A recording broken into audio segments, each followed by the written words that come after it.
Friends, कैसे हैं आप लोग? आई होप बहुत अच्छे होंगे। और मैं एडवोकेट रेखा सिन्हा आप सबका वेलकम करती हूँ अपने यूट्यूब चैनल पे। और ये जो सीरीज़ हमारी चल रही है उत्तराखंड एपीओ से रिलेटेड है, और मैं ऑलरेडी एविडेंस से रिलेटेड जो भी इंपॉर्टेंट सेक्शन थे वो मैं ऑलरेडी अपलोड कर चुकी हूँ वीडियो को। तो जिन लोगों ने नहीं देखा है वो उस वीडियो को देख लें। और अगर डिटेल में ना पढ़ा जा रहा हो क्योंकि 21 का पेपर है, तो प्लीज़ आप इंडेक्स वे में तो आप देख ही लें, क्योंकि बहुत सी चीज़ें इंडेक्स से ही क्लियर हो जाती हैं। ठीक है, क्योंकि कुछ सेक्शन ऐसे हैं जिसमें सेक्शन पूछ लेता है या फिर वो इंडेक्स बेसिस ही होते हैं। ठीक है, तो देखिए 10 तक मैं ऑलरेडी कंप्लीट कर चुकी हूँ और कोशिश कर रही हूँ बहुत स्पीडली कि खींच सकूँ, बट कुछ पर्सनली प्रॉब्लम हो जाती हैं, कभी नेट प्रॉब्लम हो जाता है, तो उन चीज़ों को मैं नहीं खींच पाती हूँ वीडियो के ज़रिए। तो आप लोगों को इसीलिए मैंने वो सेक्शन ऑलरेडी अपलोड कर दिया था कि आप भी अपनी सेल्फ स्टडी से वो चीज़ें पढ़ लें। ठीक है, बाकी आप मुझे कमेंट्स बॉक्स में लिख के बता दें कोई सेक्शन आपको क्लियर नहीं होता, तो मैं उसके लिए ऑलवेज़ हमेशा रेडी हूँ। मैं कभी भी उसको, आप जैसे ही मुझे बताएंगे कोई सेक्शन, मैं 101% मैं आपको उसका रिप्लाई दूंगी और उसको आपको जो भी आपका डाउट है उसको क्लियर करूँगी। ठीक है, तो सॉरी चलिए, तो सेक्शन 11 देखते हैं। सेक्शन 11 क्या कहता है? वह तथ्य जो अन्यथा सुसंगत नहीं है वो कब सुसंगत हो जाते हैं, यानी कि वैसे तो वो रेलिवेंट नहीं है लेकिन वो कब रेलिवेंट हो जाते हैं, तो वो सेक्शन 11 कहता है। ठीक है, तो देखिए सेक्शन 11 एक बात और करता है कि प्ली ऑफ एलिबी की बात करता है। तो कई बार आपसे क्वेश्चन जो सेक्शन 11 का पूछा जाता है वो बात तो होता है कि प्ली ऑफ एलिबी का जो सिद्धांत है वो क्या है ना, तो उसको आपको सेक्शन दे देगा तो आपको वो सेक्शन वहाँ पे टिक करना होता है। तो इसके अंदर कहा गया है कि यदि वह तथ्य जो अन्यथा सुसंगत नहीं है, यानी कि ऐसे फैक्ट जो रेलिवेंट नहीं है, वो रेलिवेंट कब हो जाते हैं ये बताया गया। तो क्या कहता है? यदि वो किसी विवादक तथ्य या सुसंगत तथ्य से असंगत हो, यानी कि वो फैक्ट एंड इशू से, फैक्ट या फिर रेलिवेंट फैक्ट से बिल्कुल अलग हो। ठीक है, उसके वाला यदि वह स्वमेव या तो खुद या फिर अन्य तथ्य संगों से किसी विवाद, यानी या तो खुद या फिर कुछ फैक्टों से, जो ग्रुप होता है फैक्टों का, यानी बहुत सारे फैक्ट्स होते हैं, उनके किसी विवादक तथ्य यानी फैक्ट ऑफ इशू और रेलिवेंट फैक्ट का अस्तित्व या अनस्तित्व अत्यंत अधिसाध्य या अनसंभाव्य, या तो उसकी पॉसिबिलिटी बढ़ा देता है या फिर घटा देता है। ठीक है, उसके अस्तित्व होने या ना होने की। ठीक है, तो वो क्या है, वो उस टाइम पे आपका ऐसा फैक्ट जो रेलिवेंट नहीं है वो भी क्या हो जाएगा, रेलिवेंट हो जाता है। ठीक है, तो देखिए अभी इसमें बहुत क्लियर एक चीज़ मैं आपको बताऊंगी कि इनकंसिस्टेंट फैक्ट जो होते हैं ना, असंगत तथ्य क्या है? असंगत देखिए किसी विवादक तथ्य या सुसंगत तथ्य के अस्तित्व को खंडित करने की प्रवृत्ति रखते हैं, यानी कि ऐसे फैक्ट्स ना जो किसी फैक्ट एंड इशू है ना या फिर रेलिवेंट फैक्ट को क्या कर रहे हैं, खंडित करने का रखते हैं। मतलब वो इस तरह की बातें हैं जो ये दिखा रही हैं कि भाई ये चीज़ हुई नहीं या हुई। ठीक है, अर्थात इनका प्रयोग केवल खंडन के लिए किया जा सकता है, समर्थन अथवा संपुष्टि के लिए नहीं। ना तो समर्थन के लिए उसका यूज़ कर सकते हैं, ना ही हम उस संपुष्टि के लिए उसका यूज़ कर सकते हैं। ठीक है, अब देखिए असंगत के 5 प्रमुख दृष्टांत होते हैं। पहला, प्ली ऑफ एलिबी, जो मैंने अभी आपको बताया, अभियुक्त घटना के समय घटना स्थल से भिन्न किसी स्थान पर होता है। प्ली ऑफ एलिबी का मतलब क्या होता है? अन्यत्र उपस्थिति, यानी कि उस जगह पे वो नहीं है, किसी और जगह पर है। ठीक है, तो सेक्शन 11 को कहा जाता है कि अन्यत्र उपस्थिति की बात आए तब सेक्शन 11, प्ली ऑफ एलिबी की बात आती है तो सेक्शन 11 से रिलेटेड है वो। ठीक है, दूसरा, धर्मजता के दावे के विरुद्ध गर्भधान के समय पति का अनुपस्थित होना। ठीक है, क्या है वो भी क्या हो जाता है, वैसे रेलिवेंट नहीं है बट वो यहाँ पर रेलिवेंट माना जाएगा। ठीक है, किसी व्यक्ति की मृत्यु से संबंधित मामले में उसके जीवित होने का साक्ष्य। ठीक है, ये भी क्या हो जाएगा, ये भी रेलिवेंट नहीं है बट रेलिवेंट माना जाएगा। ठीक है, किसी व्यक्ति की मृत्यु के अभियोजन के द्वारा उसके आत्महत्या किए जाने का साक्ष्य। ठीक है, क्या है, असंगत हो जाती हैं चीज़ें, भाई ये तो पॉसिबिलिटी नहीं है बट वो कहीं ना कहीं रेलिवेंट हो जाता है। अभियोजित व्यक्ति द्वारा साक्ष्य किसी अन्य व्यक्ति ने अपराध किया है, तो ये भी क्या है, इस तरह के मामलों में रेलिवेंट हो जाता है। तो कहने का मतलब ये है कि जो फैक्ट भले ही असंगत है, जिनका कोई मेल नहीं हो रहा, लेकिन वो क्या हो जाते हैं, वो रेलिवेंट हो जाते हैं। और कब रेलिवेंट? सेक्शन 11 के अनुसार वो रेलिवेंट हो जाते हैं। ठीक है, तो इसमें आपको 2 बातें याद रखनी है। प्ली ऑफ एलिबी की बात करता है सेक्शन 11, और इसमें अगर कोई इस चीज़ का डिफेंस लेगा तो ये बर्डन ऑफ प्रूफ उसी व्यक्ति पे होता है जो ये प्ली एलिबी का डिफेंस ले रहा है, यानी अन्यत्र जगह की उपस्थिति की बात कर रहा है। अन्यत्र उपस्थिति कि जहाँ पे जिस समय घटना हुई ठीक है, उस जगह पर मैं नहीं था, तो नहीं था तो भाई प्रूफ भी आप ही करोगे, तो ये सेक्शन 11 कहना चाहता है। ठीक है, तो अब देखिए इसमें एक इरिटेशन है, वो क्या कहता है, प्रश्न ये है कि क्या ए ने किसी अमुक दिन कलकत्ते में अपराध किया, क्या ए ने कलकत्ते में अपराध किया। फैक्ट ये है कि वो उस दिन लाहौर में था, तो ये क्या हो गया, रेलिवेंट है। ये तथ्य कि जब अपराध किया गया, यानी कि ये फैक्ट कहता है कि जब ऑफेंस हुआ उस समय लगभग ए जो था उस स्थान से जहां अपराध किया गया वहां से इतनी दूरी पे था, ए के द्वारा अपराध किया जाना असंभव नहीं तो अत्यंत अधिसंभव था। यानी कि पॉसिबिलिटी क्या, बिल्कुल भी पॉसिबिलिटी नहीं बन रही थी कि वो आके वहां पर कलकत्ता में आके मर्डर कर दे। ठीक है, तो यहाँ बातें की गई, अन्यत्र यानी कि वो उस चीज़ का डिफेंस ले सकता अगर ये प्रूफ कर देता है तो। अब प्रश्न ये है कि क्या ए ने अपराध किया, तो परिस्थितियाँ ऐसी हैं कि अपराध ए बी सी और डी में से किसी एक के द्वारा किया गया है। वह हर तथ्य यानी वो हर फैक्ट जिससे ये दर्शित होता है कि यह अपराध किसी अन्य के द्वारा नहीं किया जा सकता, तो वहाँ पर बी सी और डी किसी के द्वारा नहीं किया गया था, तो क्या हो जाएगा, रेलिवेंट हो जाएगा। यानी उन चारों की बात की गई, चारों से मान लीजिए 3 के लिए तो आ रहा है भाई ये कर ही नहीं सकते, तो चौथे पे यानी कि क्या पे तो कहीं ना कहीं बात हो रही है, तो असंगत होते हुए भी क्या हो रहा है, वो संगत हो जाता है, तो वहाँ पे क्या हो गया, रेलिवेंट हो जाएगा। ठीक है, तो ऐसे फैक्ट जो अन्यथा सुसंगत नहीं है, रेलिवेंट नहीं है, लेकिन वो सेक्शन 11 में जाके इन प्रस्तुतियों में क्या हो जाते हैं, रेलिवेंट हो जाते हैं। ठीक है, इसमें देखिए केस है दूधनाथ पांडे वर्सेस उत्तर प्रदेश। ठीक है, ये प्ली ऑफ एलिबी यानी अन्यत्र उपस्थिति की बात करता है। अन्यत्र उपस्थिति मैंने आपको बता दी कि हिंदी में बात करते हैं, बोलेंगे तो अन्यत्र उपस्थिति, और इंग्लिश में बात करेंगे तो प्ली ऑफ एलिबी। ठीक है, तो अन्यत्र साक्षी तभी ग्रह होगा जब उस स्थान पर रहते हुए घटना के समय घटना स्थल पहुंचना या घटना के बाद घटना स्थल से उस समय स्थान पर पहुंचना को उपलब्ध साधनों से संभव ना हो। यानी प्ले, ये जो केस था दूधनाथ पांडे वर्सेस उत्तर प्रदेश 1981 का सुप्रीम कोर्ट का, इन्होंने बोला कि भाई आप प्ली ऑफ एलिबी का डिफेंस जब ले सकते हो जब ये चीज़ें दिख रही हों कि आपका घटना स्थल पे पहुंचना, ठीक है, जिस जगह पे आप हो वहाँ से वहाँ पहुँचना बहुत ही मुश्किल हो रहा हो या पॉसिबिलिटी ही नहीं है। ठीक है, तब आप प्ली ऑफ एलिबी का डिफेंस ले सकते हैं। चलिए, तो अब आते हैं हम सेक्शन 12 पे। सेक्शन 12 कहता है क्षतिपूर्ति की रकम निर्धारित करने वाले जो फैक्ट होते हैं उसकी बात कौन करता है, सेक्शन 12 करता है। ठीक है, यानी सेक्शन 12 इसमें ज़्यादा कुछ नहीं आता है इस वाले उसमें से। तो सेक्शन 12 कहता है नुकसानी के वादों में रकम अवधारित करने के लिए न्यायालय को समर्थन करने की प्रवृत्ति रखने वाले जो तथ्य हैं वो सुसंगत होंगे। यानी कि ऐसे फैक्ट रेलिवेंट होंगे जो किसी भी केस में किसी अमाउंट को, है ना, आइडेंटिफाई करने के लिए या उसको ये डिटरमाइन करने के लिए कोर्ट की हेल्प कर रहा है, तो वो फैक्ट कैसे हो जाएंगे, रेलिवेंट हो जाएंगे। ठीक है, तो बात आती है कि क्षतिपूर्ति की जो रकम है, यानी कि अगर जो डैमेज हुआ है उससे रिलेटेड जो भी आपका कंपनसेशन है, उसमें जो भी आप अमाउंट मांग रहे हो उसको अगर डिटरमाइन कर रहा है वो, ठीक है, तो वो फैक्ट कैसा हो जाएगा, वो रेलिवेंट हो जाएगा। कौन कहता है, सेक्शन 12 कहता है। ठीक है जी, तो इसको ज़्यादा डिटेल से देखिए, मैं इस टाइम बहुत स्पीडली वीडियो बना रही हूँ। मैं चाह रही हूँ कि हम मोटा मोटा ऊपर से सारा एक बार रीड आउट कर लें क्या कह रहा है। इसमें पूछा यही जाता है, तो डिटेल से फिर हम नेक्स्ट वीडियो में पढ़ेंगे जब ये आपका एग्ज़ाम हो जाएगा। तो अभी हम ऊपर से पढ़ लेते ताकि हमारा ऑलमोस्ट कोई सेक्शन ना छूटे। ठीक है, जितना ऑलमोस्ट सिलेबस में दे रखा है। चलिए, तो देखिए अब बात करते हैं सेक्शन 13 की। सेक्शन 13 कहता है रूढ़ि एवं अधिकारों से संबंधित सुसंगत तथ्य हैं। कौन बात करता है, धारा 13। धारा 13 कहता है रूढ़ि यानी कस्टम, अधिकार यानी राइट, अगर इससे रिलेटेड कोई भी फैक्ट है तो वो क्या हो जाएगा, रेलिवेंट हो जाएगा। कौन कहता है, सेक्शन 13 कहता है।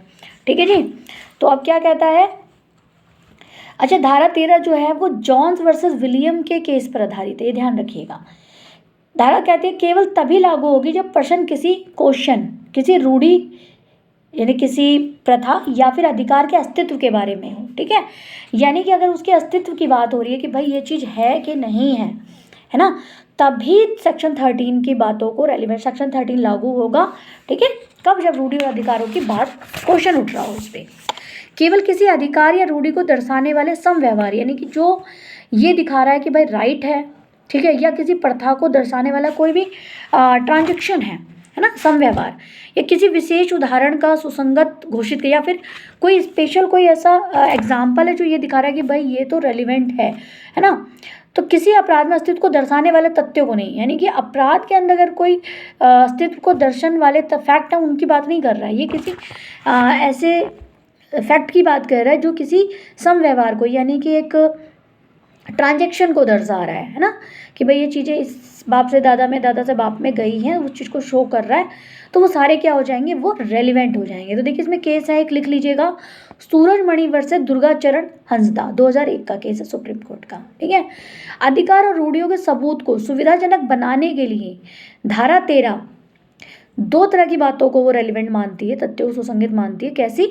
पहला, उन समव्यवहारों को दर्शाना, यानी कि उन ट्रांजैक्शन को दर्शाना या खंडन करना या फिर उनका विरोध करने वाले फैक्ट जिसके द्वारा प्रश्नगत अधिकार, यानी कि जिस राइट्स की या रूढ़ी की बातों पर क्वेश्चन लग गया है, वो अधिकार, वो प्रथा, है ना, वो सृष्टि यानी किसी चीज़ की उत्पत्ति, ये दावाकृत यानी क्लेम, उपतांत्रित, है ना, या जहाँ से वो विकसित हुआ है, या मान्यकृत यानी जिसको मान्यता है, प्रख्याता या फिर या तो उसको एडमिट कर रहा है, बता रहा है, ठीक है, मान रहा है, या प्रत्याख्यात करता है या फिर उसका डिनाई कर रहा है, ठीक है। तो वो सारे फैक्ट कैसे हो जाएंगे, रेलिवेंट हो जाएंगे। किसके हिसाब से?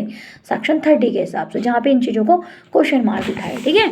उसके बाद दूसरी बात कहते हैं वो विशिष्ट उदाहरण है, कोई स्पेशल ऐसा जो एग्जाम्पल जिससे प्रश्नगत, यानी कि जिस अधिकार और प्रथा पर क्वेश्चन आया है उसका क्या दिखाता हो, वो स्पेशल उदाहरण, या तो दावाकृत, या तो क्लेम दिखाता हो, मान्यता दिखाता हो, या उस पर कोई विवादित, या कि भाई ऐसे इस किसी मामले पर विवाद रहा हो, क्या करता है, प्रख्यात करता है, या तो उसको एडमिट करता है या प्रख्यात कर देता है, यानी कि या फिर उसको डिनाई कर देता है। तो ये सारे कैसे हो जाएंगे, वो सेक्शन 13 के तहत वो रेलिवेंट हो जाएंगे, ठीक है। किसी मामले में रूढ़िगत अधिकार का दावा किया जाना, यानी किसी प्रथा में किसी अधिकार का दावा किया जाना उस न्यायालय के निर्णय पे इस धारा के अधीन सुसंगत हो जाता है। कौन से केस में कहा गया? शीतल दास versus Sant Das 1954 supreme court का। तो इस सेक्शन 13 को हम कैसे पहचानेंगे? जहाँ पे क्वेश्चन उठता है अधिकार का, प्रथा का, उसमें किस बात का, सृष्टि का, दावाकृत का, मान्यताकृत का एडमिशन या फिर डिनाई हो रहा है, तो वो क्या हो जाएगा, सेक्शन 13 में रेलिवेंट हो जाएगा, ठीक है। तो रूढ़ी और ये बातें आपकी, अगर रूढ़ी आती हैं और आपका कहीं पे अधिकार आ जाता है, रूढ़ी प्रथा की बात, तो समझ आइएगा सेक्शन 13 इस चीज़ की बात कर रहा है, ठीक है। चलिए अब बात करते हैं हम सेक्शन 14 की। तो देखिए सेक्शन 14 हमारी बात करता है मन या शरीर की दशा, शारीरिक संवेदना या अस्तित्व दर्शित करने वाले तथ्य कैसे हो जाते हैं, रेलिवेंट हो जाते हैं। यानी मानसिक दशा को दर्शाने वाले, यानी कि जो मेंटली कंडीशन को दर्शा रहे हैं ना, माइंड की कंडीशन को दर्शा रहे हैं, वो सारे फैक्ट्स कैसे हो जाते हैं, रेलिवेंट हो जाते हैं। तो ये कौन कहता है? ये सेक्शन 14 कहता है। तो देखिए क्या आया है इसमें, मनुष्य के मन की अवस्था वैसे ही एक तथ्य है जैसा कि पाचन शक्ति, यानी कि ये किस केस में कहा गया, एंटिकेटन वर्सेस फिट्जमारिस लॉर्ड बावेन वाले केस में कहा गया, ठीक है। तो अब बात करते हैं कि ये धारा उन तथ्यों से जो कि मन या शरीर की दशा या संवेदना को दर्शित करती है, तो ये उसकी कंडीशन बताती है। ये संवेदना जो एक संवेदना को हम बोलेंगे एक अटैचमेंट वाली चीज़ें या फीलिंग बोल सकते हैं, फीलिंग को दर्शाता है, ठीक है। तब कैसा हो जाएगा, रेलिवेंट हो जाएगा। जबकि ऐसे मन की दशा या शारीरिक संवेदना, या तो मन की जो कंडीशन है ना, या फिर शारीरिक संवेदना, ये जो शारीरिक जो संवेदना यानी कि जो एक फीलिंग्स है ना, किसी दशा के अस्तित्व का विवाद या तो इशू है या फिर क्या है, रेलिवेंट है, तो वो कैसा हो जाएगा, वो फैक्ट जो है वो रेलिवेंट हो जाएगा, ठीक है।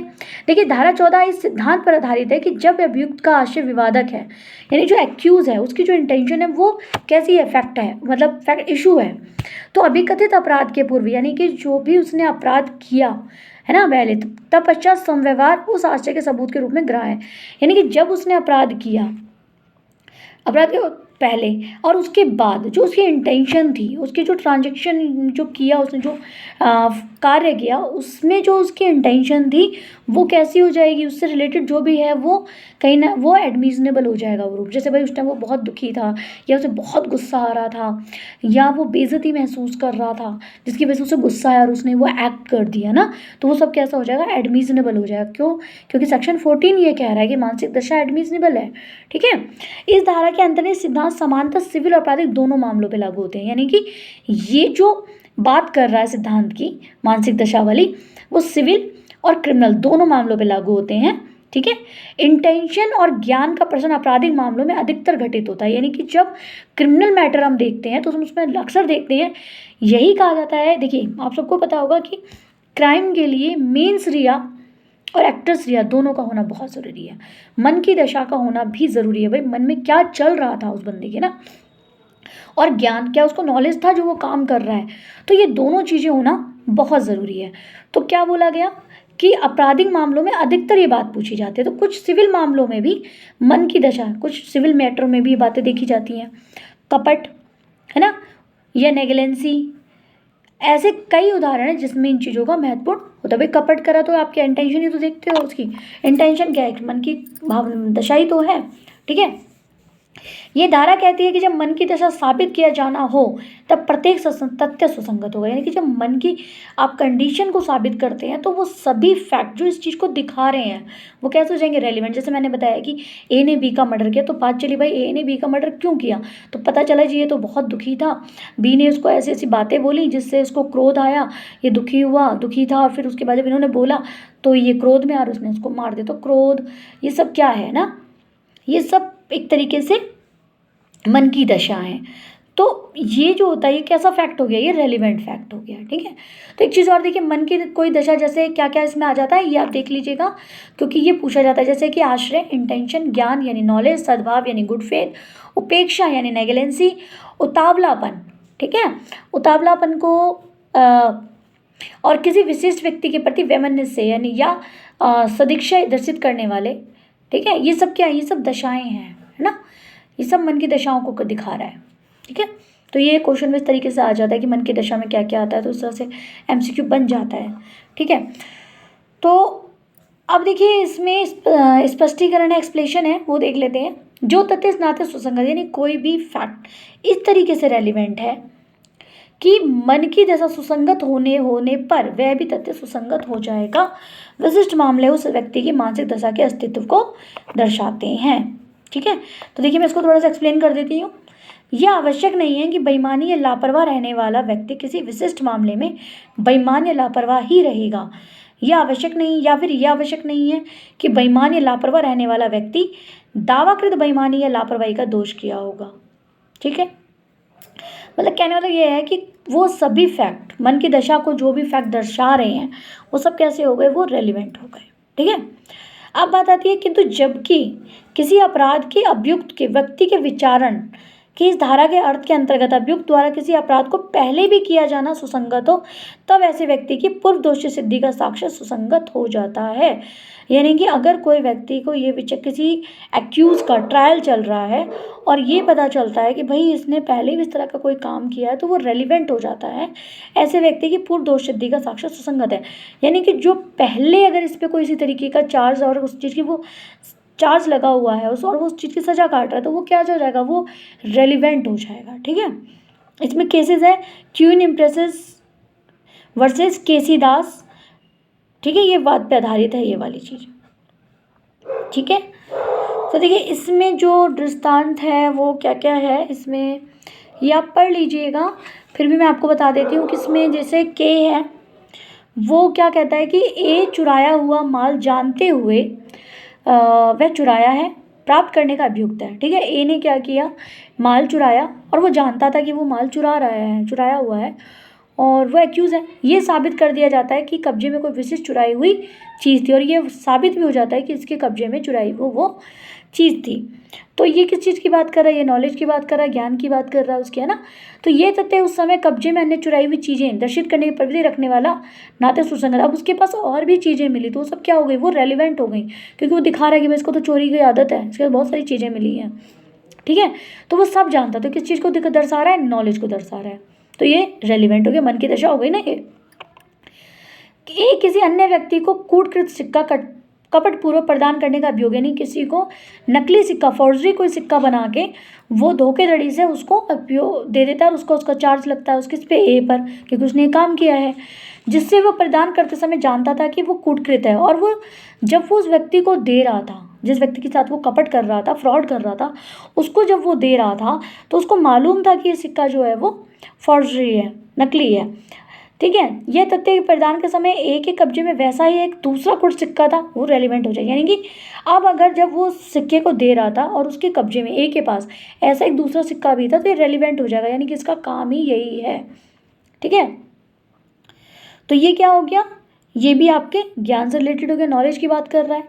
अब बात करते हैं बी के कुत्ते द्वारा जिसका हिंसक होना बी जानता था। यानी बी के पास एक डॉग है, वो जानता है कि ये कुत्ता जो है मेरा बहुत ज़्यादा हिंसक है, यानी कि हमला कर सकता है।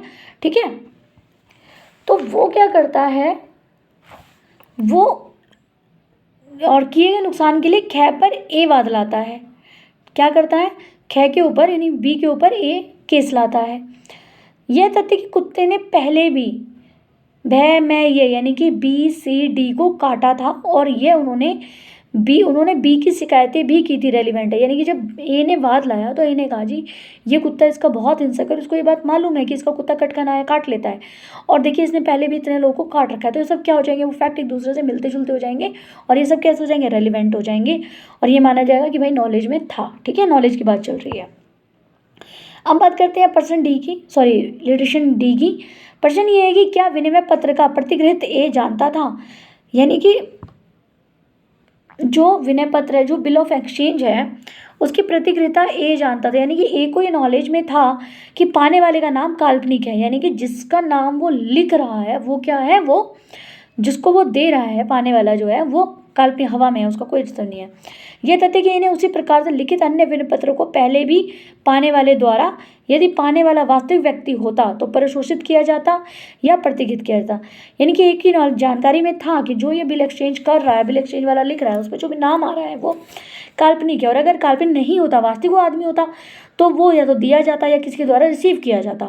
तो ये दर्शित करने के नाते सुसंगत है कि ये जानता था कि पाने वाला व्यक्ति काल्पनिक हो, यानी कि ये माना गया कि एक ही जानकारी में ये बात थी। तो ये सब फैक्ट कैसे हो गए, सब रेलिवेंट हो गए। ठीक है जी, ए पर बी की ख्याति की आप हानि करने के आश्रय से एक लांछन प्रकाशित करने का, बी मानहानि करने का अभियोग चलाता है। यानी ए पर बी की जो प्रतिष्ठा है, जो उसकी रेपुटेशन है, उसको डैमेज है ना, इंटेड करने का, हार्म करने का, ठीक है, आश्रय से एक प्रकाशित कर देता है एक, तो बी की मानहानि का अभियोग, और बी पे मानहानि का बी की मानहानि करने का अभियोग है। यानी कि बी पे क्या कर देता है, एक चार्ज लगा देता है मानहानि का। ठीक है, उस पर एक आरोप हो गया, भाई चार्ज हो गया कि मानहानि का केस बनता है इसके ऊपर। अब क्या होता है, ये तथ्य कि ख के बारे में ए ने पूर्व प्रकाशन किए जिसमें ख के प्रति ए का वैमन्य दर्शाता है। यानी कि जिसमें बी के प्रति, ख के प्रति जो ए ने, मतलब ए ने जो भी काम किया उसको ये दिखा रहा था कि वैमन्य दर्शित करता है, यानी कि इसके मन में उसके लिए घृणा है या कुछ इस तरह का इंटेंशन है कि भाई उसका बुरा हो, इस कारण सुसंगत है। तो ये रेलिवेंट दिखा दे कि उसके मन में कुछ तो था जब उसने बी के खिलाफ ये चीज़ें करी और ये इस चीज़ का चार्ज था। ठीक है, मानहानि का, तो ये चीज़ें वहाँ से क्लियर हो जाती हैं। तो प्रश्नगत विशिष्ट प्रकाशन द्वारा ख्या की ख्याति अपहानि करने का एक आश्रय साबित हो गया। अब यहाँ क्लियर हो, यहाँ इंटेंशन क्लियर हो गई, उसकी जो शारीरिक, जो मन की दशा थी उससे उसकी इंटेंशन क्लियर हुई। ठीक है जी, ये तथ्य कि बी के बीच में पहले झगड़ा नहीं हुआ और कहने परिवादगत बात जैसे सुना था वैसे ही दोहरा दिया, तो ये दर्शित करने के नाते ए का आश्रय बी की खाते का अपहानि करना नहीं था, सुसंगत है। यानी कि अब फैक्ट ये निकल के आया कि ए ने बी के बीच पहले कोई झगड़ा नहीं हुआ, ये क्लियर हो गया। उसके बाद बी के परिवादगत बात को जैसा, मतलब ए ने बी के जैसा भी सुना वैसा ही उसने दोहरा दिया। तो ये दर्शित करने, ये दिखाने के लिए काफ़ी है कि ए की इंटेंशन बी की ख्याति को अपहानि करना नहीं था।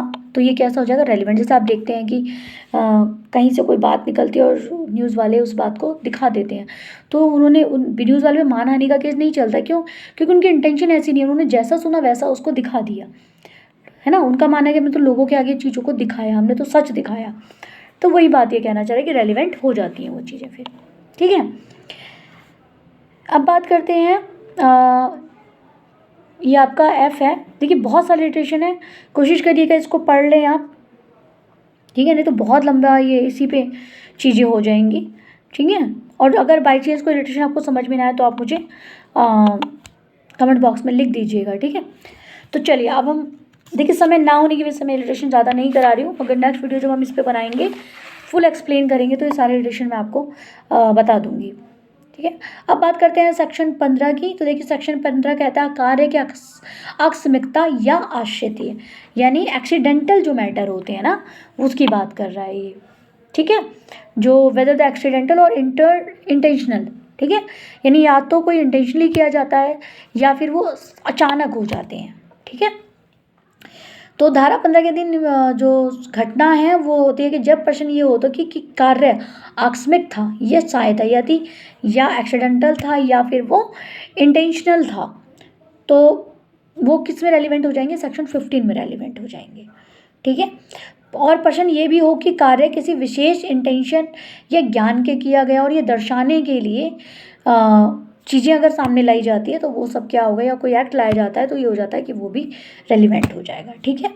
इसमें देखिए जो ए है आपका वो है आर वर्सेस ग्रे के मामले पर आधारित है कि ए पर यह अभियोग है, ए पर यह चार्ज है कि उसने अपने गृह बीमे का धन परिप्राप्त करने के लिए उसे जला दिया, यानी कि जो उसने अपना होम इंश्योरेंस करा रखा था, हाउस इंश्योरेंस करा रखा था, वो इंश्योरेंस का पैसा पाने के लिए उसने क्या करा, अपने घर को जला दिया, ठीक है। अब ये तथ्य है कि एक कई ग्रहों के एक पश्चात दूसरे रहा जिससे हर एक उसने बीमा कराया। अब इसमें ये चीज़ निकल के आई कि उसके पास वो कई घरों में रहा और हर घर का वो क्या करता था, बीमा करा देता था। बाद में हर एक का बीमा कराया जिसमें हर एक में आग लगी और सब में ही आग लगी, तो अग्निकांड के हर उपरांत को किसी भिन्न बीमा कार्य से बीमा धन मिलता था। तो ये क्या हो गया, ये रेलिवेंट हो गया क्योंकि ये इंटेंशनली हो गया नहीं चीज़ें, ठीक है। क्योंकि भाई अच्छा एक आग लगेगी तो एक घर में लगेगी, सब में थोड़ी ना लग जाएगी, लेकिन उसकी तो ये चीज़ें चल रही तो इंटेंशन क्या थी उसकी कि वो हर जगह से पैसा निकाल सके। तो ये किस केस से रिलेटेड है, आर वर्सेस ग्रे मामले पर आधारित है। इसके बाद देखिए हम आते हैं दूसरा इरिटेशन है इसका, सॉरी बी के ऋणियों से धन प्राप्त करने का ए नियोजित है, यानी कि बी के जितने भी कर्जदार है उसे धन लेने का जो कलेक्शन करेगा वो कौन करेगा, ए करेगा। तो ए का ये कर्तव्य है कि बही में अपने द्वारा प्राप्त राशियां दर्शित करने वाले प्रविष्ट करे, यानी कि उसके पास एक बही खाता है जिसमें वो जो भी राशियां ले रहा है उसको लिखे, एंट्री करे, वह एक प्रविष्ट करता है ना, जिससे दर्शित होता है कि किसी विशिष्ट अपर के वास्तव में प्राप्त राशि कम राशि प्राप्त हुई, और इससे ये क्लियर हो जाता है, क्या दर्शा देता है कि भाई इस दिन ज़्यादा मिला और इस दिन धन जो है वो कम कलेक्ट हुआ, ठीक है। अब प्रश्न ये है कि मिथ्या प्रविष्टि आकस्मिक थी या सहाय, यानी कि अब ये आ गया कि क्वेश्चन ये उठा कि क्या कोई भी एक ऐसी एंट्री वो आकस्मिक थी, मतलब सडनली थी या इंटेंशनली थी। तो ये तथ्य उसी बही के में ए के द्वारा की गई अन्य प्रविष्टि मिथ्या है, हर अवस्था में मिथ्या प्रविष्टि ए के पक्ष में सुसंगत है, यानी कि अगर ये क्वेश्चन उठता है और वो उन चीज़ों में पता चल जाता है कि भाई ये तो फेक एंट्री है, तो वो क्या हो जाएगी, वो रेलिवेंट हो जाएगी, ठीक है। तो अब ऐसा है क्योंकि इसमें अच्छा ये जो है आपका आर वर्सेस रिचर्डसन के मामले से रिलेटेड है, ठीक है। अच्छा एक है सी में सी, बी को कपटपूर्वक कूटकृत रुपया प्रदान करने का ए अभियुक्त है, यानी कि बी को ए ने एक फौर्जरी सिक्का दिया। प्रश्न ये है कि क्या रुपये का प्रदान आकस्मिक था, यानी कि जो रुपये उसने दिए क्या वो एक्सीडेंटल था। जैसे आप कई बार देखोगे कि हम लोग के पैसों में भी कई बार नकली नोट आ जाते थे, अब तो मैं नहीं कहूँगी लेकिन काफ़ी टाइम पहले की बात है, कई साल पुरानी बात है कि कई बार हमारे हाथों में भी जैसे कभी 500 का नोट नकली आ गया या कभी 100 का नोट नकली आ गया, तो ऐसा हो तो ये एक्सीडेंटल था। अब हमारे पास तो भाई आते आते आ गया, हमें क्या पता कहाँ से आया, हमें तो ये भी याद नहीं कि कौन दे गया कौन कर गया। तो यही चीज़ इसने कही कि क्या ये एक्सीडेंटल था। तो प्रश्न ये उठा कि क्या भाई ये एक्सीडेंटल है कि इंटेंशनली थी। तो क्या था कि ये तथ्य बी को प्रदान करने के तुरंत पहले पीछे कै ने कै घै और डै को कूट के रुपये प्रदान किए थे, यानी कि अब ये जब बात प्रश्न उठा और जब इस फैक्ट ऑफ इशू का इन्वेस्टिगेशन की गई तो पता चला है ना कि जब ट्रायल चला और ये इन्वेस्टिगेशन हुई तो पता चला भाई बी कै के ने क्या किया था, ए ने क्या किया था, सी डी और ई को भी पहले इस टाइप का कोई नोट दे दिया था, है ना। तो इस नाते वो कैसा हो गया, रेलिवेंट हो जाते हैं वो, और ये दर्शित हो जाता है कि बी को किया गया जो प्रदान है वो आकस्मिक नहीं था, यानी एक्सीडेंटल नहीं था। जैसे मैंने आपको बताया कि कई बार हमारे हाथ में कुछ नोट्स ऐसे एक आधा नोट ऐसा आ गया जैसे 100 का या 500 का जो नकली निकला, या सिक्का कई बार देखा तो यार वो सिक्के दोनों एक दूसरे की तरफ थे। हम लोग जैसे ऑटो में सफ़र कर रहे थे तो जैसे किसी ने ऑटो वाले ने हमें 5 का सिक्का दिया, जब उन्होंने उस सिक्के को देखा तो वो क्या हुआ यार, वो उधर से भी और 5 का उधर से चिपके हुए सिक्के, तो वो तो किसी काम का ही नहीं होता। तो वो एक्सीडेंटल था क्योंकि उस बेचारे ऑटो वाले को भी नहीं पता कि वो कहाँ से आ गया, वो तो लगा गया होगा चूना बेचारे को, और वो हमें दे गया, हमें भी चूना लग गया। तो वो वाली चीज़ें हैं। तो ये जब चीज़ें हुई, जब किसी पे चार्ज लगा कि भाई ये नकली चीज़ें पैसे दे रहा है हमें, या तो पता लगा कि भाई ये एक्सीडेंटल हो गया, भी उसके पास कहीं से आया, उसने आगे दे दिया, है ना। या फिर उसको ऐसी चीज़ हुई कि वो उसको पता ही नहीं था, या फिर इंटेंशनली उसने ये काम करा। तो जब ये चीज़ें छानबीन में पता चला भाई तो इंटेंशनली कर रहा है, तो वहाँ पे क्या हो गया, वो फैक्ट रेलिवेंट हो गया। ठीक है, तो ये सेक्शन 15 आपको बताता है। तो देखिए अब बात आती है सेक्शन 16 की। सेक्शन 16 में ज़्यादा कुछ नहीं पूछा जाता, खाली बात आती है कारोबार के अनुक्रम की, यानी जो बिजनेस है, बिजनेस से रिलेटेड जो आपकी कोर्स ऑफ एक्सटेंसिस होती है। ठीक है, जो उसके बिजनेस की जो आप एक मान के चलें, जो डाटा हम एंट्री मेंटेन करते हैं ना किताबों में, बुकलेट में, बस वो है। ठीक है, तो वो क्या होती है, रेलिवेंट होती है। कई बार आप देखेंगे अगर आप लोगों ने अगर प्रैक्टिस में है तो आप लोगों को पता होगा कि जब हम रिकवरी से रिलेटेड कोई केस करते हैं, या हम बिल ऑफ एक्सचेंज से रिलेटेड अगर कोई हम केस डालते हैं, तो हम उसमें कहते हैं देखो जी हमारे पास ये, हमने फलाने को ये माल दिया, उसके बदले में ये स्लिप है, ये देखो जी हमने एंट्री कर रखी है। तो जो एंट्री वो उसमें की जाती है ना, कि इस बंदे ने आज इतना माल बेचा, या इतना माल ये ले गया, या इतना माल हमने इसको दिया, वो सब एक जगह एंट्री होता है, किसको कितना सेल किया गया। तो वो जो डायरी है वो कैसे हो जाएगी, वो रेलिवेंट हो जाएगी, किसके हिसाब से, सेक्शन 16 के हिसाब से। ठीक है, देखिए इसका एक सूत्र है, ओमिना प्रेसम्यूटर रिएट लेगिटाइम सोलिमेटर एजस एक्टा डेंस प्रोबेटरी इन द कंट्रीजियम, अर्थात जब तक कि प्रतिकूल साबित ना कर दिया जाए, ये उदाहरणा की जाती है कि प्रत्येक कार्य सही रूप से और औपचारिक रूप से किया गया, यानी कि जब तक उस काम का इलीगल फैक्ट नहीं दिखा दिया जाता, ये नहीं दिखा दिया जाता कि भाई ये चीज़ गलत है, तब तक क्या माना जाता है कि काम जो हो रहा है वो बिल्कुल लीगल तरीके से, औपचारिक तौर से, व्यवहारिक तरीके से हो रहा है। ठीक है, तो ये आपका सेक्शन 16 तक कंप्लीट हो गया। अब बात करते हैं हम सेक्शन 17 की। सेक्शन 17 बात करता है स्वीकृति यानी एडमिशन की, और ठीक है, और 17 से 31 तक अगर हम चलें तो बात होती है स्वीकृति और स्वीकृति की, यानी कि एडमिशन और कन्फेशंस की।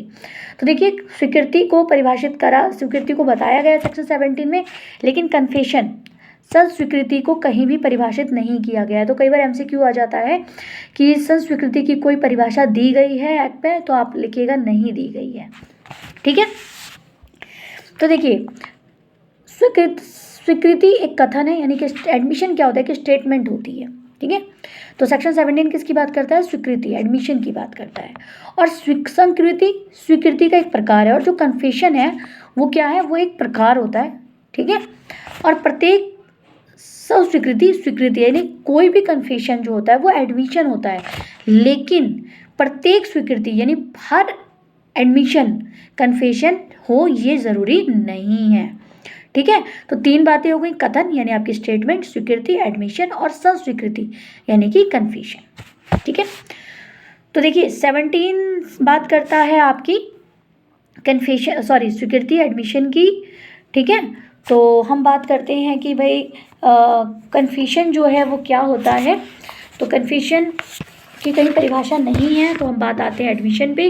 तो देखिए एडमिशन कैसा हो सकता है, स्वीकृति कैसी हो सकती है, मौखिक भी हो सकती है, दस्तावेजी भी हो सकती है, इलेक्ट्रॉनिक भी हो सकती है, तीनों ही रूप में हो सकती है। ठीक है, ऑरल भी हो सकती है, डॉक्यूमेंट्री भी, और इलेक्ट्रॉनिक भी हो सकती है। ठीक है, जो किसी विवादक तथ्य या सुसंगत तथ्य के बारे में अनुमान इंगित करते हो, यानी कि जो किसी फैक्ट इशू या रेलिवेंट फैक्ट के बारे में क्या करती है, अनुमान बताती है, पॉइंट्स शो करती है ना। और जो ऐसे व्यक्तियों से किसी के द्वारा जो परिस्थितियों में किया गया है उसे वर्णित, अगर किसी व्यक्ति ने कुछ ऐसी कंडीशन में उसको बताया है तो उसको क्या करती है, उसको एक्सप्लेन करती है। ठीक है, तो वो क्या है, वो आपका एडमिशन है। ठीक है, तो देखिए स्वीकृति का तात्पर्य क्या होता है, चिकित्सक के समक्ष किया गया कथन स्वीकृति है। यानी कि मान लीजिए कि डॉक्टर के सामने अगर आपने कोई स्टेटमेंट दी अपनी, तो वो क्या हो गया, वो एडमिशन हो गया। ठीक है, वो जो एविडेंस होगा वो कैसा हो जाएगा, वो एडमिशनेबल हो जाएगा। उसे स्वीकार करेगी कोर्ट। जैसे फॉर एग्जांपल ए जो है वो एक डॉक्टर है और बी जो है वो एक्यूज़ है, तो ए ने बी के जब बी का मेडिकल कराने ले जाया गया तो ए ने उससे पूछा कि भाई क्या आपने वाकई रेप किया है? तो उस बंदे ने कहा हाँ जी मैंने किया तो है, बड़े जो उसने बोला हाँ जी मैंने किया तो है। तो अब क्या हुआ, उसने जो ये बात इसके आगे कही तो वो क्या हो गई, एडमिशन हो गई। तो अगर डॉक्टर ये बात कहेगी जी ये तो मान रहा था कि इसने रेप किया, तो वो कैसा हो जाएगा, कोर्ट उसको एडमिशन करेगी। ठीक है, किस केस में कहा गया, Amini versus state of Kerala में 1998 के सुप्रीम कोर्ट का केस है। ठीक है, इसमें कहा गया कि अगर कोई डॉक्टर के सामने कोई भी एडमिशन करता है तो वो रेलिवेंट हो जाएगा, वो ग्रा हो जाएगा, एडमिसिबल हो जाएगा, कोर्ट उसको मान लेगी। ओके, चलिए अब बात करते हैं सेक्शन 18 की। देखिए अभी मैं बहुत ऊपर ऊपर से करा रही हूँ, बाद में हम इसको डिटेल में पढ़ लेंगे, तो कोशिश कर रही हूँ कि जितना हो सके मैं आपको एपीओ के हिसाब से करा दूँ। बाकी आप लोग को सेक्शन बता दिए तो प्लीज़ आप उन सेक्शन को ज़रूर देख लीजिएगा। ठीक है, कुछ पर्सनली प्रॉब्लम के बारे में वीडियो नहीं अपलोड कर पा रही थी। ठीक है, तो जितना हो सकेगा मैं कोशिश करती हूँ कि आज और कल में मैं कर दूँ। बाकी आप लोग भी मेहनत करते रहिएगा। ठीक है, तो देखिए सेक्शन 18 बात करता है स्वीकृति की, 17 में बात कही गई परिभाषा की, और सेक्शन 18 बात करता है कि कौन एडमिशन दे सकता है, कौन कौन कर सकता है। ठीक है, तो देखिए स्वीकृति कार्यवाही के पक्षकार या उसके अभिकर्ता द्वारा की जाती है, या तो जो पार्टी है कार्यवाही की, जैसे मान लीजिए 2 केसेस चल रहे हैं उसमें जो पार्टियां हैं वो एडमिशन कर सकती हैं, या अभिकर्ता कर सकता है, या फिर जो जिसको उन्होंने अपना एजेंट बनाया उस प्रोसीडिंग को करने के लिए। जैसे कि कोई कंपनी होती है, कंपनी में एक मैनेजर होता है। ठीक है, क्योंकि कंपनी आप सबको पता है कि वो अपने आप में एक इंसान होती है, उसको व्यक्ति का दर्जा दिया गया है। तो जो मैनेजर है वो जाके कहता है जी हाँ जी हमारी कंपनी ने ये चीज़ कही है या ये चीज़ करी है, तो क्या हो गया, वो एडमिशन हो गया। ठीक है, तो उसको ये अथॉरिटी किसने दी, उस कंपनी ने दी। तो कंपनी ने वाकई ये काम किया है तो ये बात क्लियर हो जाएगी ना, किसकी वजह, किससे, जब वो मैनेजर उस बात को एडमिट करेगा। तो वो क्या हो गया, मैनेजर क्या हुआ, वो एजेंट हो गया एक तरीके से। ठीक है, तो यही बात कहेगी कि ये कथन स्वीकृतियां हैं जिन्हें कार्यवाही किसी पक्षकार ने किया हो, यानी कि वो सभी एडमिशन कहलाएंगे जो किसी कार्यवाही के किसी पक्षकार ने किया हो, यानी किसी केस में या कोई वाद चल रहा है उसमें पार्टियों ने किया हो, या फिर उन पार्टियों के किसी अभिकर्ता ने किया हो, यानी किसी एजेंट ने किया हो। ठीक है, तो वो सब कैसे हो जाएंगे, वो एडमिसिबल हो जाएंगे। देखिए सेक्शन 18 में कौन कौन कर सकता है उसको एक बार देख लेते हैं। पक्षकार कर सकता है, पार्टी कर सकती है, अभिकर्ता कर सकता है, ठीक है, यानी एजेंट कर सकता है, प्रतिनिधि जिसको वो अपॉइंट कर रहा है अपने प्रतिनिधि के तौर पे, है ना, वो कर सकता है। हितबद्ध पक्षकार जो उससे रिलेटेड है बंदा, जिसका उसमें कोई इंटरेस्ट है, तो वो कर सकता है। और वह व्यक्ति जिसे हित व्युत्पन्न होना है, या जिस व्यक्ति का उसमें कोई हित है या पैदा हुआ है, वो कर सकता है। ठीक है, तो ये लोग हैं। पार्टी किसी भी समय कर सकती है, अभिकर्ता अभिकरण के दौरान करेगा, यानी जब उसको ये बात कही गई है ना, जब वो ड्राफ्ट वाली बात जो आती है, जो जवाबदेही वाली बात होती है, तब कर सकता है। प्रतिनिधि प्रतिनिधिक हैसियत के दौरान, जब उसको बताया जाता है कि भाई आप इसके अंदर आप एक प्रतिनिधि हो, आप हमारी तरफ से हमारा फेवर रख देना, हमारी बात कह देना, उस टाइम पे कर सकता है। हितबद्ध पक्षकार जब तक उसका उसमें इंटरेस्ट रहेगा तब तक कर सकता है। और वह व्यक्ति जिसका हित व्युत्पन्न हुआ है, ठीक है, यानी कि व्युत्पन्न का आप कह सकते हैं कि एक तरीके से उसका मतलब या तो उसकी किसी चीज़ को उसकी किसी चीज़ का उसका हित मारा गया हो ना, ठीक है, उसका जो है इंटरेस्ट जो है वो मारा गया होता है, तो वो खुद भी हितधारक है क्योंकि उसका इंटरेस्ट है उसके अंदर उत्पन्न हुआ है, तो वो भी उसको उस टाइम पे कर सकता है, जब तक उस टाइम हितधारक, यानी जब तक उसका इंटरेस्ट खुद का जुड़ा हुआ है। भाई मेरे खिलाफ कोई चीज़, मेरा कोई लॉस होगा तो मैं खुद ही बोलूँगी ना, तो उस चीज़ की बात कर रहा है। ठीक है, व्युत्पन्न हो रहा है यानी उसके नुकसान हो रहा है उसके हित का, तो वो खुद उस टाइम पर बोल सकता है। तो ये सेक्शन आपका 18 हो गया। सेक्शन 19 कहता है कि उन व्यक्तियों के द्वारा स्वीकृतियाँ किसी जिसकी स्थिति वाद के पक्षकारों के विरुद्ध साबित की जानी चाहिए, तो वो कैसी हो जाएगी, वो एडमिसिबल हो जाएगी। जिसकी स्थिति साबित की जानी हो उस स्थिति के दौरान, तो वो कैसे हो जाएगी, वो एडमिसिबल हो जाएगी। ठीक है, वह कथन यानी कि वो स्टेटमेंट जो उन व्यक्तियों के द्वारा किए गए हैं जिनका किसी वाद के पक्षकार के विरुद्ध स्थिति या दायित्व साबित करना आवश्यक है, यानी कि उस पार्टी के पक्ष में, है ना, पक्षकार ने उसके खिलाफ किया है किसी कंडीशन को दिखाने के लिए या फिर उसके दायित्व को साबित करने के लिए, तो सभी स्वीकृतियां कैसी हो जाएंगी, एडमिसिबल हो जाएंगी। ठीक है, ऐसे कथन ऐसे व्यक्ति द्वारा उन पर लाए गए वाद की स्थिति या दायित्व के संबंध में व्यक्तियों के विरुद्ध सुसंगत हो जाते हैं। जैसे कि मान लीजिए ए है और ए को बी ने कहा कि भाई तुम ये मेरा मकान है 100 गज का, इसका जितना भी किराया है वो आप वसूलना। तो वो बंदा क्या करा, वसूलने लगा, उसने सबसे ले लिया। तो बी ने कहा कि भाई तुमने डी से तो किराया लिया नहीं, लेकिन ए ने कहा नहीं मैंने डी से भी किराया ले लिया। ठीक है, तो अब इस टाइम पे जब ए ने कहा कि मैंने डी से किराया ले लिया और बी क्या करता है, डी के खिलाफ केस कर देता है कि भाई इसने किराया नहीं दिया, लेकिन ए कहता है नहीं सर भाई डी ने तो किराया दे दिया। तो ये जो इसके कहे गए शब्द हैं वो क्या हो जाएंगे, बी के अगेंस्ट हो जाएंगे। ठीक है ना, यानी बी के खिलाफ यूज करेगा ही ना, तो वो क्या हो जाएंगे, एडमिशनेबल हो जाएंगे, क्योंकि उसके ऊपर उसने उसका दायित्व दिया था, लायबिलिटी उसको दी थी, उसने पूरी करी, उसने बताया, लेकिन बी अब उस चीज़ को मानने को तैयार नहीं है, वो कहता है नहीं किया। तो भाई जिसके ऊपर जिम्मेदारी दी गई, जैसे मुझे कहा गया कि भाई आप खाना बनाओ और मैंने बना दिया, लेकिन सामने वाला कह रहा है तुमने नहीं बनाया, तो मैंने कहा नहीं मैंने तो बनाया था, तो उसकी तो मेन चीज़ तो मैं ही कह सकती हूँ ना, क्योंकि वो काम मैंने किया है। तो यही बात हुई जब ए से कहा गया कि भाई डी से तुमने किराया नहीं लिया या डी ने किराया नहीं दिया, और बी ने जाके डी पे केस कर दिया। तो ए ने कहा नहीं मैंने डी से किराया ले लिया था, तो बी ए का ये कहा हुई बात एडमिसिबल हो जाएगी, यानी ग्रा हो जाएगी, उसको एज एविडेंस एडमिट कर लिया जाएगा, किसके अगेंस्ट, बी के अगेंस्ट।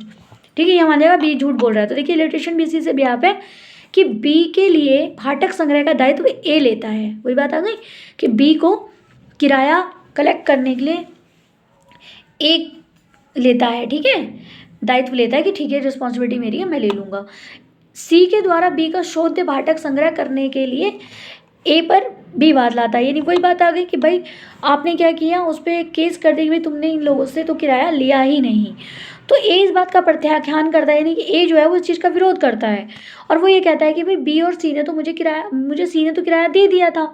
अब सी के द्वारा कथन कि उस पर बी का भाटक दे है, लेकिन अब सी ये कहता है कि भाई मुझे तो बी का किराया देना है, तो वो कैसा हो गया, वो एडमिसिबल हो गया, वो माना गया। भले ए कह रहा है, बी कहता है नहीं सी ने किराया दे दिया, है ना, ए कहता है कि भाई बी के पास केस करता है कि भाई तुमने तो सी से किराया ही नहीं लिया, बी कहता है किराया दे दिया।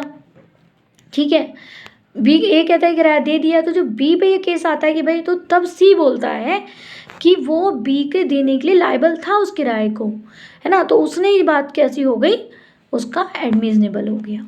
तो ये मैंने यदि ए इस बात से इनकार करता है कि सी के द्वारा बी को भाटक देता, तो ए के विरुद्ध सुसंगत हो जाएगा।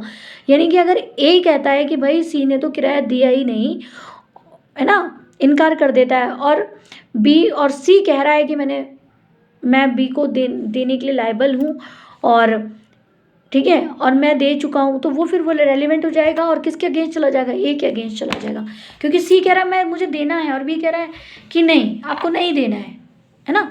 तो अब क्या हुआ, ए जो है वो ए के अगेंस्ट हो गया, क्योंकि ए बार बार कह रहा है कि मुझे किराया इसने किराया नहीं लेना है मेरे से, तुम लायबल नहीं हो बी को किराया देने के लिए, और सी कह रहा है मैं तो हूँ लायबल। ठीक है, तो 20 बात का केस ए पे करता है। तो इसमें क्या हो गया, तो जो ए ने जो बात कही, ए तो भाई सी के फेवर में कह रहा था ना, बट सी जो है वो ए के खिलाफ चला गया, तो जो सी का स्टेटमेंट है वो बी के अगेंस्ट माना गया, तो वो कैसा हो जाएगा, वो रेलिवेंट फैक्ट हो जाएगा।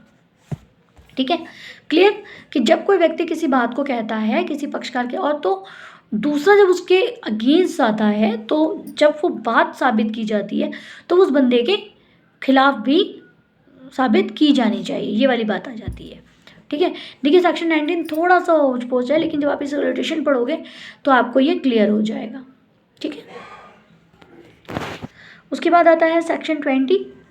ठीक है, सेक्शन 19 को एक बार और रिपीट कर देती हूँ मैं कि उन व्यक्तियों के द्वारा स्वीकृतियाँ, यानी ऐसे व्यक्तियों के द्वारा एडमिसिबल जिनकी स्थिति वाद के पक्षकारों के विरुद्ध की साबित की जानी है, यानी कि जिनकी स्वीकृतियाँ किसी केस में जो पार्टीज़ हैं उनके विरुद्ध साबित की जानी है, तो वो सब कैसे हो जाते हैं, वो रेलिवेंट हो जाते हैं। ठीक है, अब आती है वाद के पक्षकार द्वारा अव्यक्त रूप से निर्दिष्ट व्यक्तियों द्वारा स्वीकृति, यानी कि मान लीजिए किसी केस में कोई पार्टी है और उसने किसी व्यक्ति को निर्देश दे दिया कि भाई ये वाली चीज़ आप करोगे, आप इस चीज़ को एक्सप्लेन करोगे, और आप जो एक्सप्लेन करोगे वो माना जाएगा कि मैंने करा है। जैसे फॉर एग्जांपल ए है, ए ने कहा भाई मैं ये सामान बेच रहा हूँ, तो इसका जो प्रचार है वो बी करेगा। अब बी उसके बारे में बहुत अच्छी अच्छी बातें बोलता है, बहुत सब कुछ बोलता है। तो सी जो आता है वो सेल माल खरीदने आता है, सामान खरीदने आता है। तो ए कहता है जी आप बी से मिल लो और वो आपको सारी बात बता देगा। तो बी जो भी उसके बारे में खासियत बता रहा है, ठीक है, वो सारी जो भी खासियत बता रहा है, तो ये माना जा रहा है कि वो जो खासियत है वो ए बता रहा है। तो इस तरह के जो कथन होंगे वो कैसे हो जाएंगे, रेलिवेंट हो जाएंगे। फॉर एग्जाम्पल मान लीजिए बी ने जो भी बातें बताई वो गलत निकली, ठीक है, सी जो है वो क्लेम करता है, तो ए ये नहीं कह सकता कि जी नहीं मैंने तो कहा ही नहीं था, वो तो बी ने कहा, क्योंकि बी को जो ऑर्डर दिया, जो निर्देश दिया वो ए ने ही दिया। तो ये कैसी जो स्वीकृतियाँ होंगी वो कैसी हो जाएंगी, वो रेलिवेंट हो जाएंगी और एडमिसिबल भी होंगी, ठीक है। जैसे कि प्रश्न ये है कि क्या ए के द्वारा बी का बेचा हुआ घोड़ा अच्छा है, तो बी से ए कहता है जाकर सी से पूछ लो, सी इस बारे में कुछ जानता है। तो सी का कथन कैसा हो गया, एडमिशनेबल हो गया, स्वीकृति हो गई वो, है ना, ठीक है, एडमिशन हो गया कि हाँ भाई नहीं वो बात ठीक है, क्योंकि उसने स्पेशली उसको बोला उससे जाके पूछ लो वो बता देगा। अब आते हैं सेक्शन 21 की। सेक्शन 21 कहता है कि स्वीकृतियों को उन्हें करने वाले व्यक्तियों के विरुद्ध या उनके द्वारा या उनकी ओर से साबित किया जाना, यानी कि जो एडमिशन है उसको प्रूफ करना, ठीक है, या उनकी ओर से साबित करना, ये या फिर उनके अगेंस्ट करना, है ना, विरुद्ध और उनके द्वारा या उनकी ओर से साबित किया जाना भी कैसा हो जाता है, रेलिवेंट हो जाता है, ठीक है। देखिए बहुत लेंथी है, हम ऊपर से इसको पढ़ लेते हैं। इसमें एक चीज़ मैं आपको बता दूं कि कोई स्वीकृति उसे करने वाले व्यक्ति के द्वारा या उसकी ओर से तब साबित की जाएगी जब वो इस प्रकृति का है। यदि उसको करने वाला व्यक्ति मर गया है, यानी कि डेड हो गया, तो अन्य व्यक्तियों के बीच धारा 32 के अधीन सुसंगत हो जाएगी। धारा 32 आपका वही है, डाई डिक्लेरेशन वाली बात कर रहा है, ठीक है जी। चलिए, तो इसको इसमें ज़्यादा कुछ नहीं है, क्योंकि अभी हम इतना लेंथी नहीं कर पाएंगे, तो इसको बाद में हम डिटेल से पढ़ेंगे। अभी आपको मैं चीज़ें बता देती हूँ। सेक्शन 22 कहता है दस्तावेजों की अंतर वस्तु के बारे में मौखिक स्वीकृतियाँ कब रेलिवेंट हो जाती हैं, यानी कि जो डॉक्यूमेंट है उसके अंदर जो कुछ भी लिखा हुआ है, उसके बाद जब ऑरली स्टेटमेंट जो स्वीकृति एडमिशन दिया जाता है वो कब रेलिवेंट हो जाता है, तो ये बताता है कि किसी दस्तावेज की अंतर वस्तु के बारे में, यानी किसी डॉक्यूमेंट के अंदर के बारे में कोई भी अगर मौखिक यानी कोई भी ऑरल अगर आप एडमिशन दे रहे हैं तो रेलिवेंट नहीं होती, ठीक है, यदि और जब तक उन्हें साबित करने की प्रस्थापना करने वाला पक्षकार दर्शित ना कर दे कि ऐसे अंतर वस्तु जो है डॉक्यूमेंट में द्वितीयक साक्ष्य देने के अति पश्चात नियमों के अधीन हकदार है, अथवा जब तक कि पेश किए गए दस्तावेज असली होने का प्रसंगत ना हो। देखिए जब डॉक्यूमेंट को लेकर कुछ क्वेश्चन पुटअप हो रहा है कि असली है या नहीं है, ठीक है, और तो उस डॉक्यूमेंट के अंदर जो भी बातें लिखी गई हैं वो जब तक रेलिवेंट नहीं होगी, जब तक कि ये चीज़ क्लियर ना हो जाए कि भाई उसकी कही हुई बातें हैं वो एकदम नियम के अधीन हकदार है बोलने वाला, और या उसको पेश किया गया वो क्वेश्चन मार्क पे ना हो, ठीक है। तो इसको हम ये कह सकते हैं कि किसी दस्तावेज के अंतर साबित करने की समानता मौखिक स्वीकृति सुसंगत नहीं होती, यानी कि मान लीजिए किसी डॉक्यूमेंट में अगर कोई बात आपने ऑरली कह दी है तो वो रेलिवेंट नहीं होगी। मौखिक स्वीकृतियाँ केवल तभी रेलिवेंट होती है जब ये साबित कर दिया जाए कि ऐसी परिस्थिति विद्यमान है जिसमें धारा 65 के अधीन द्वितीय साक्ष्य दिया जा सकता था। यानी कि इन्होंने अब ये कह दिया कि डॉक्यूमेंट से रिलेटेड अगर आप कोई भी ऐसी बात कह रहे हैं कि तो वो आपकी जब मानी जाएगी, ऑरली अगर आप कुछ कह रहे हैं तो वो आपका जब माना जाएगा जब आप ये कह दें कि भाई जो सेकेंडरी एविडेंस है वो साक्ष्य दिया जा सकता है। अगर सेकेंडरी एविडेंस आप नहीं दे सकते हैं, ठीक है, तो फिर वो रेलिवेंट मौखिक जो रेलिवेंट है वो नहीं है। तो प्रश्न का दस्तावेज के अंतर वस्तु साक्ष्य से मौखिक कथन ग्रह है, यानी जहाँ पे क्वेश्चन मार्क उठ गया है किसी डॉक्यूमेंट पे, वहाँ पे अगर कोई भी ऐसी स्टेटमेंट आती है ऑरली तो वो कैसे हो जाएगी, एडमिशनेबल हो जाएगी, यानी दो बातों पे ये एडमिशनेबल है, ठीक है।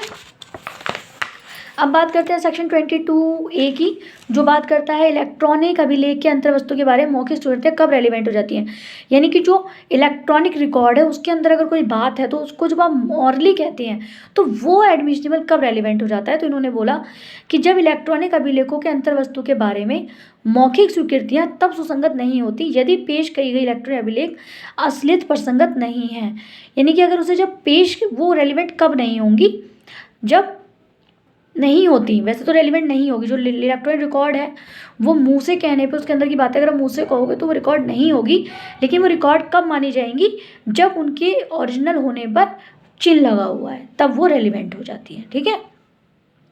सेक्शन 23 कहता है सिविल मामलों में स्वीकृतियाँ कब रेलिवेंट होती है, यानी कि सिविल मामलों की बात करता है सेक्शन 23, और वो कहता है कि कब रेलिवेंट हो जाती हैं। तो भाई ये कहा जाता है कि सिविल मामलों में कोई भी स्वीकृति रेलिवेंट नहीं होती यदि वह या तो इस अभियुक्त शर्त की गई हो कि उसका साक्ष्य नहीं दिया जाएगा, या परिस्थितियों के अधीन दी गई हो, या न्यायालय या अनुमान कर ले कि पक्षकार इस बात पर सहमत हो गए कि साक्ष्य नहीं दिया जाना चाहिए, तब तो वो रेलिवेंट होगी, वरना वो रेलिवेंट नहीं होती। ठीक है। सिविल में जो स्वीकृति है वो रेलिवेंट नहीं है यदि क्या, जब ये बात आ जाए कि वो साक्ष्य नहीं दिया जा सकता, या फिर कोर्ट ये अनुमान लगा ले कि भाई दोनों इस तरफ से सहमत है कि साक्ष्य नहीं दिया जाना चाहिए। ठीक है। अब बात आती है सेक्शन 24। सेक्शन 24 कहता है कि उत्प्रेरणा, धमकी या वचन के द्वारा कराई गई संस्वीकृति यानी कन्फेशन जो है डांडिक कार्यवाही में कब विसंगत, यानी कब रेलिवेंट, वो जो है इरेलीवेंट हो जाता है ना, रेलिवेंट नहीं होता। तो कब नहीं होता, अगर कोई भी कन्फेशन क्रिमिनल मैटर में डरा के धमका कर, है ना, अगर ली गई है तो वो कैसी हो जाएगी, इनरेलीवेंट हो जाएगी, वो कन्फेशन नहीं माना जाएगा। भाई सीधी सी बात, आपको डरा धमका के कोई कहे कि ये चीज़ कर लो तो वो कैसे रेलिवेंट हो जाएगा। ठीक है। उसके बाद सेक्शन 25 कहता है पुलिस ऑफिसर के सामने की गई कन्फेशन को साबित ना किया जाना, यानी कि अगर पुलिस ऑफिसर के आगे कोई भी कन्फेशन किया जाता है तो वो इरेलीवेंट होती है, वो कन्फेशन नहीं माना जाएगा। क्यों? क्योंकि ये कहा जाता है भैया पुलिस वाला तो पावरफुल है, वो तो कुछ भी बुलवा सकता है। ठीक है। तो पुलिस ऑफिसर के आगे किया गया कन्फेशन साबित नहीं किया जाता, यानी कि उसकी कोई भी उसका अस्तित्व नहीं होता। ठीक है। वो कभी भी एक्यूज के अगेंस्ट साबित नहीं की जाएगी। ये माना जाएगा कि भाई हो सकता है डरा धमका के इससे कन्फेशन ले लिया गया हो। ठीक है। अब देखिए इसमें केसेस है Surjeet Singh versus Chhabra versus Surjeet Singh Chhabra versus union of India. तो देखिए इसमें क्या है, इसमें बात की गई कि सीमा शुल्क अधिकारी यानी जो क्या बोलते हैं उसको, आपका कस्टम ऑफिसर जो होता है उस अधिकारी की श्रेणी के अंतर्गत नहीं आता, यानी कि वो पुलिस अधिकारी के अंतर्गत नहीं आएगा। ये बात कौन से केस में गई, Surjeet Singh Chhabra versus union of India. यानी अगर कोई सीमा शुल्क अधिकारी यानी कोई कस्टम ऑफिसर उसके सामने कोई कन्फेशन कर देता है, ठीक है, कन्फेशन कस्टम को लेकर कोई कन्फेशन कर देता है तो वो वहाँ पर रेलिवेंट, वो उसके खिलाफ जा सकता है। ठीक है। तो देखिए अब आते हैं सेक्शन 26। पुलिस कस्टडी में होते हुए अभियुक्त द्वारा दी गई कन्फेशन उसके विरुद्ध साबित नहीं, अगर कोई भी एक्यूज अगर पुलिस कस्टडी में है और वो कोई कन्फेशन देता है तो वो रेलिवेंट नहीं होगी, वो कन्फेशन नहीं मानी जाएगी, इरेलीवेंट हो जाएगी। ठीक है जी। तो देखिए इसमें कहा गया है कि मजिस्ट्रेट के अंतर्गत फोर्ट सेंट जॉर्ज प्रेजेंट में था या नेत्र ग्रामीण नहीं आता जब तक कि ग्रामीण कोड ऑफ क्रिमिनल प्रोसीजर ना हो, यानी कि मजिस्ट्रेट के अंतर्गत फोर्ट सेंट जॉर्ज प्रेसिडेंसी या फिर अन्यत्र मजिस्ट्रेट जो है वो इसके अंतर्गत निर्वाह करने वाला ग्रामीण नहीं आता। ठीक है जी। तो ये अधीन मजिस्ट्रेट शक्तियों प्रयोग करने वाला मजिस्ट्रेट ना हो, यानी कि जो मजिस्ट्रेट की पावर को यूज़ नहीं कर सकता वो मजिस्ट्रेट इसके अंतर्गत नहीं आता। सेक्शन 27 कहता है कि मतलब कहने का मतलब ये है कि पुलिस की कस्टडी में अगर कोई भी एक्यूज कन्फेशन करता है तो उसके खिलाफ नहीं होगा, लेकिन अगर वहाँ कोई मजिस्ट्रेट के पेश है और तब कोई वो कन्फेशन करता है तो वो कैसा हो जाएगा, वो कन्फेशन माना जाएगा। ठीक है। लेकिन मजिस्ट्रेट कैसे बोला, इन्होंने बोला कि मजिस्ट्रेट की शक्ति का जो प्रयोग नहीं कर सकता वो मजिस्ट्रेट काउंट नहीं होगा, ये चीज़ उन्होंने कह दी है। ठीक है। अब बात आती है सेक्शन 27। तो 27 कहता है अभियुक्त से प्राप्त जानकारी में कितनी साबित की जानी चाहिए। तो देखिए अब ये कहा जाए कि जितना वो रेलिवेंट पार्ट होगा, है ना, उसी को ही उसको कन्फेशन में माना जाएगा, वरना नहीं माना जाएगा। परंतु जब तक किसी तथ्य के बारे में अभी साक्ष्य दिया जाता है ना, या किसी अपराध के अभियुक्त व्यक्ति से जो पुलिस ऑफिसर की अभिरक्षा यानी कस्टडी में है, तो प्राप्त जानकारी परिणाम उसको पता चला कि जानकारी में उतना चाहे वह स्वीकृति कोटि में आती हो या नहीं, तत्से स्पष्टता संबंधित साबित की जा सकेगी। यानी जितना उसने बोला और वही बात पता चल जाती है, ठीक है, तो वो क्या हो जाएगी, वो उतना ही पार्ट कन्फेशन में उतना ही पार्ट जो है वो एविडेंस के तौर पे माना जाएगा, साबित किया जा सकता है। तो ये बात वो कहना चाहता है कि अभियुक्त की प्राप्त जानकारी में साबित की जा सकती है जितना कि वो पार्ट उसमें रेलिवेंट हो जाए। ठीक है। यानी जो बताया वही चीज़ मिल गई तो उतना ही आप उसको बता पाओगे। अच्छा, सूचना से प्राप्त की गई वस्तु ऐसी जो बाजार में आसानी से मिल सकती हो या ऐसी वस्तु जो काफ़ी विलंब से प्राप्त हो, वो मामला संदेहग्रस्त हो जाता है, यानी कि वो कंट्रडिक्शन में आ जाता है, वो चीज़ डाउटफुल हो जाती है वो चीज़, कि भाई जो बंदे ने जो सामान बताया और वो सामान बाजार में या तो आसानी से मिल जाता है या बहुत मुश्किल से मिलता है, तो वहाँ पर वो क्या हो जाएगा, डाउटफुल हो जाएगा। तो ये केसेस था Panchu versus state of Haryana, ये है 2012 का केस सुप्रीम कोर्ट का। ठीक है जी। और अब बात करते हैं सेक्शन 28 की। 28 कहता है उत्प्रेक्षणा, धमकी या वचन से पैदा हुए मन पे प्रभाव के दूर हो जाने के पश्चात की गई कन्फेशन कैसी हो जाएगी, रेलिवेंट हो जाएगी। यानी कि मान लीजिए 20 जो हमने अभी पढ़ा था, ये था आपका सेक्शन 24 में कहा कि भाई डरा धमका के अगर आप कन्फेशन करते हो तो वही रेलिवेंट हो जाएगा, लेकिन वहीं पे आप धमकी और ये धमकाना डराना सब बाहर निकाल दो, उसके बाद अगर कोई कन्फेशन होती है तो वो कैसे हो जाएगी, वो रेलिवेंट हो जाएगी। तो सेक्शन 28 कहता है। सेक्शन 29 कहता है अन्यथा सुसंगत स्वीकृति को गुप्त रखने के वचन आदिकरण विसंगत ना हो जाना, यानी कि अगर आपने किसी को बोला कि भाई ठीक है ये चीज़ बता दे और उससे कोई चीज़ कन्फेशन निकला तो वो इनरेलीवेंट नहीं हो जाएगा, इस वजह से कि आपने उसे कुछ वर्लोवन या उसको गुप्त रखने का वचन देकर वो चीज़ कही, तो वो रेलिवेंट, ये इरेलीवेंट नहीं होता, वो रेलिवेंट हो जाता कन्फेशन। ठीक है। तो देखिए वीडियो बहुत लंबी हो गई है और आई होप आपको ये चीज़ क्लियर हो गई होगी, और मैं दोबारा रिपीट कर रही हूँ, पर्सनल प्रॉब्लम की वजह से मैं वीडियो अपलोड नहीं कर पा रही हूँ, तो आप लोगों को मैंने ऑलरेडी सेक्शन बता दिए हैं, तो प्लीज़ आप उन सेक्शनों को देख लें, इंडेक्स देख लें, बाकी जहाँ तक हो सकेगा मैं आपको वीडियो अपलोड कर दूँगी।